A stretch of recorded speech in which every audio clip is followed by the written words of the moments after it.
Hi, this is Mrs. LaBarbara. This is AP Physics Mechanics C. Today, let's talk about an example from 2017 AP exam. This is AP Mechanics C, question number 1. Atwood's machine consists of two blocks connected by a light string that passes over a frictionless pulley of negligible mass as shown. The masses of two blocks M1 and M2 can be varied. M2 is always greater than M1. So on the dots below, which represent blocks, draw and label the forces that act on the block. Each force must be represented by a distinct arrow starting on and pointing away from the appropriate dot. The relative length of the arrow should show the relative magnitude of the forces. Consider on M1 there are two forces, M1G and T. And on M2 again there are two forces, M2G and T. So since M1 is accelerating upward, so T should be bigger than M1G. On the other hand, M2 is accelerating downward, so M2G should be bigger than T. This T and T on M2 and T on M1, they should have the same length because the tension is the same on the string. B. Use the forces in your diagram above. Write an equation applying Newton's second law to each block and use these two equations to derive the magnitude of the acceleration of the block and show that it is given by this equation. A equals M2 minus M1G divided by M1 plus M2. Okay, let's see. The forces on M1, since M1 is accelerating upward, so I use upward as positive. T minus M1G equals M1A. In this case, A is a positive. On the other hand, for M2 accelerating downward, so M2G minus T equals M2A. The easiest way to solve for A is to add both equations together. In this case, we can get rid of T and combine this, factoring G out, we have M2 minus M1 times G equals M1 plus M2 times A. From the left side, you can see that's really is the net force on the whole system. The whole system, M2G is to accelerate, but this M2G has to overcome M1G in order to accelerate both blocks. Okay, so from here, we solve for A equals to M2 minus M1 divided by M2 plus M1 times G. The magnitude of acceleration A was measured for different mass values M1 and M2. The data are shown below.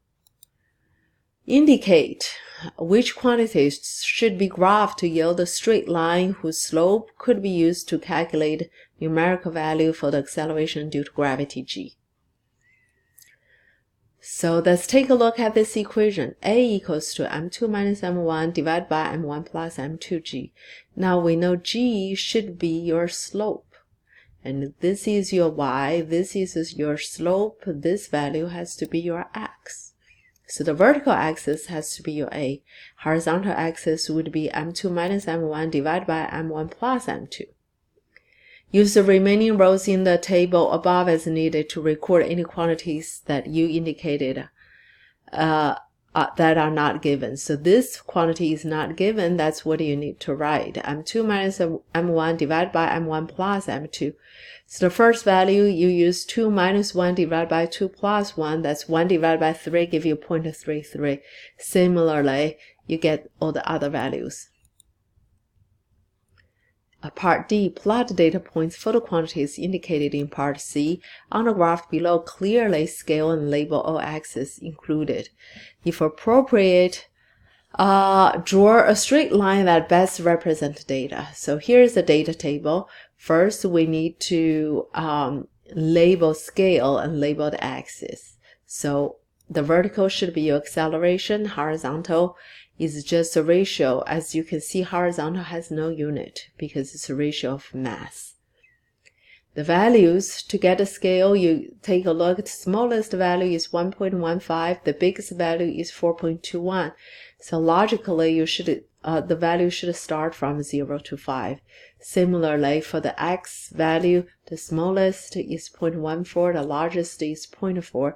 So each 5 rows should be about 0.1. So this way you have largest graph possible.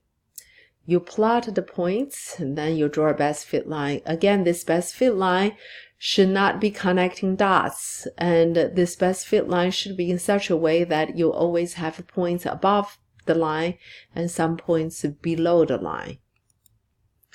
Using your straight line, determine experimental value for g. So g, as we saw from before, g should be the slope. So g equals the slope is change of y divided by change of x. To calculate the slope, we must choose the points on the line. In this case, none of the data points actually is on the line. So you mark the 2 points easiest for you to read that's on the line. I choose these 2 points because it's easy for me to figure out the data.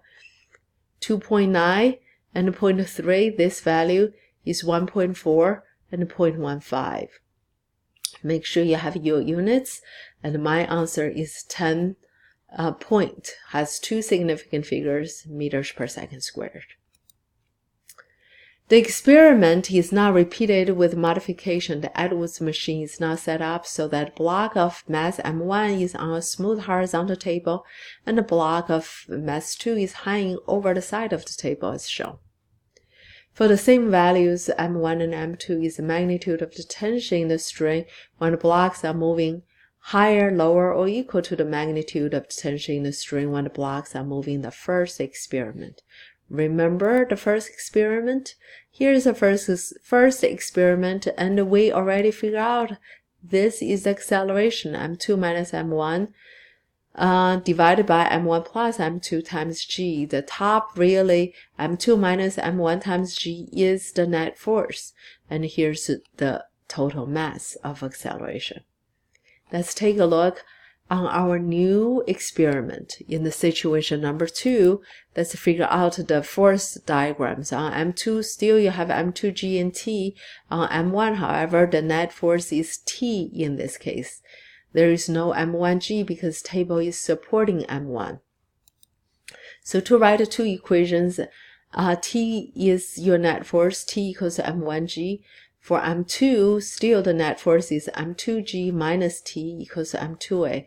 You can combine these equations by adding the left equals to adding to the right.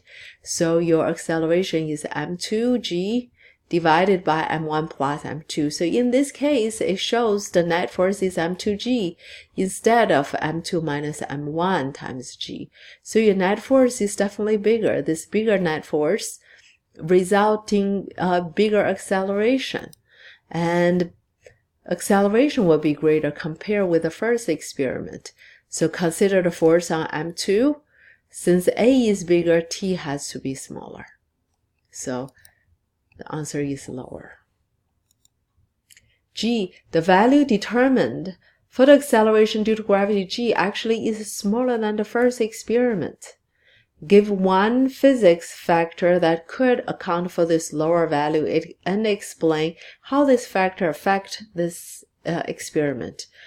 So A is, G is smaller. Let's take a look. G is smaller. Think back. G is smaller. G is represented by the slope. That means slope has to be smaller. If slope is smaller, that's because A is smaller. How come A is smaller? A is smaller because there is actual friction.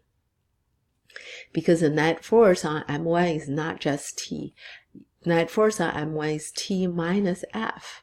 Since the net force is smaller, so acceleration has to be smaller. So at the actual, when we consider friction, the actual acceleration is M2 minus mu M1 g. That's the net force divided by the total mass, not M2g divided by the total mass. Since A is less, so the slope has to be less, and slope represents g, therefore g is lowered.